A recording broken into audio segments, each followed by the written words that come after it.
पाठीमागे आपण दंडाचा प्रहार मारतो. प्रहार मारत पुढं पुढे जाणं आणि शस्त्राच्या जवळ पोहोचणं असा याच्यातला उद्देश आहे.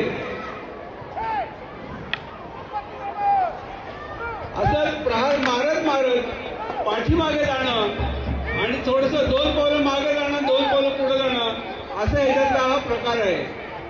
शस्त्राचा योग्य वापर आपण कसा करायचा याच्यात आपण हे पुढे उभे राहतो.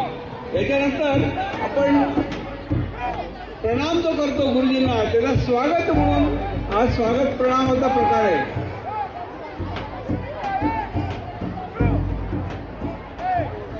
त्याच्यात शिरमार मारून डोक्यावर प्रहार करत पुढं पुढं कसं जायचं असं प्रात्यक्षिक आपण पाहतो.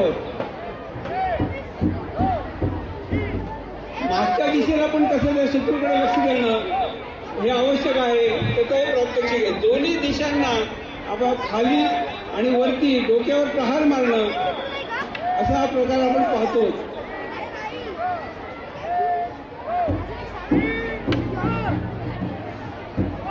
आणि हे प्रात्यक्षिक आता शेवट हा परत सावध प्रणाम करून आपण करतो.